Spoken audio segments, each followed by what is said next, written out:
We're going to walk through two convolution examples.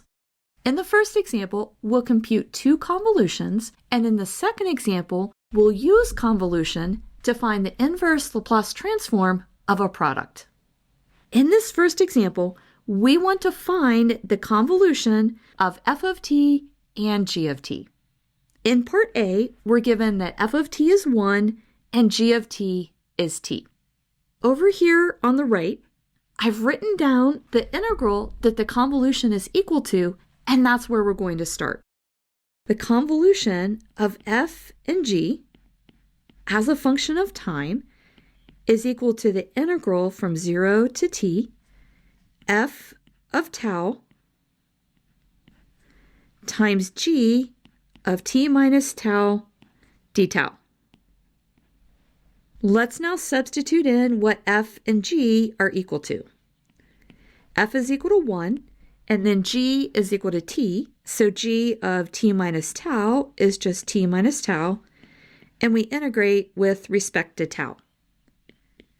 This gives us t times tau minus tau squared divided by 2, and then tau is equal to 0 up to t.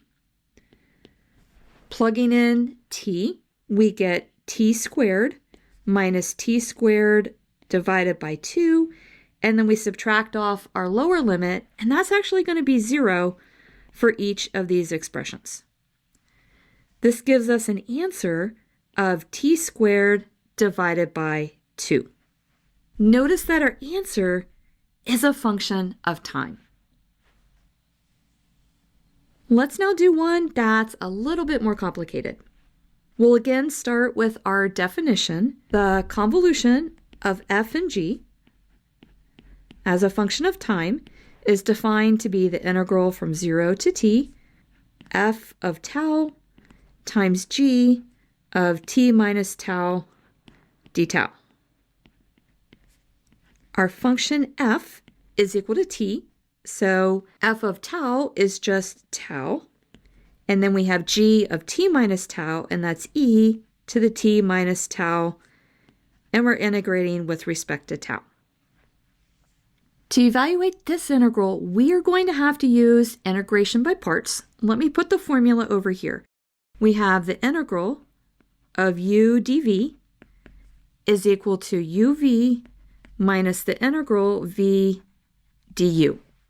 We're going to let u be equal to tau, because du will just be d tau, and then dv is what's left, e to the t minus tau d tau. Our du is d tau, and then our v is going to be the integral of e to the t minus tau d tau, and that is minus e to the t minus tau. That minus comes because there is a minus in front of the tau. Let's now see what this gives us. We have u times v, so this is minus tau e to the t minus tau, and we're going to integrate from tau is equal to 0 to t, and then we subtract off the other piece. There's already a negative on this piece, so we have minus and negative, so we have a positive, the integral e to the t minus tau d tau, and we're going to integrate from 0 to t. Let's hold off evaluating this first piece because we can combine it with the next piece that we're going to get. And let's integrate this second piece. This integral is minus e to the t minus tau, and we're going to evaluate this from tau is equal to 0 to t. We can write this as minus tau plus 1 e to the t minus tau, and then tau goes from 0 to t. This is equal to minus t plus 1 e to the t minus t, so that's just e to the 0, minus a negative, so plus 0 plus 1 e to the t, and we can write our final answer as e to the t minus 1. When you compute convolutions, you end up using a lot of integration techniques that you learned in Calc 2. In this second example, we want to use convolution to evaluate the inverse Laplace transform of the following function, 1 divided by s times the quantity s squared plus 1. The function that we're given is the product of two functions, so we're going to write this as 1 over s times s squared plus 1 is equal to f of s times g of s. We can say that f of s is 1 over s and g of s is 1 all over s squared plus 1. The inverse Laplace transform of the product of two functions, f of s and g of s, is equal to the convolution of f and g, written f star g, of t. This convolution is equal to the integral from 0 to t. I have the formula up here on the right of f of tau times g of t minus tau d tau. Since we need to substitute f and g into this integral, what we're going to do now is actually find f and g. We have that f of s is 1 over s, and when we take the inverse Laplace transform of this, we get little f of t is equal to 1.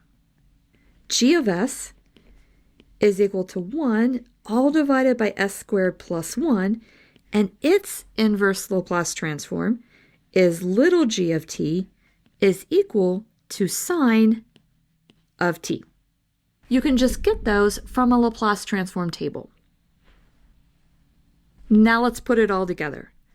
Our inverse Laplace transform of f of s and g of s is equal to the integral from 0 to t, f of tau, which is just 1, and then we have g of t minus tau, and because g of t is sine t, what we have here is sine of t minus tau, and we integrate with respect to tau. When we take the integral of this function, we get a minus that comes from minus tau, and then the integral of sine is minus cosine, so we have a minus cosine t minus tau, and we integrate this from tau is equal to 0 to t. The two negatives combine, and we just have cosine t minus t, so that's cosine of 0 minus cosine of t. So the inverse Laplace transform is equal to 1 minus cosine of t. Convolution provides a nice alternative method to using partial fractions to find an inverse Laplace transform. If this video has been helpful to you, please consider subscribing to my channel. Keep believing in yourself and have a great rest of your day.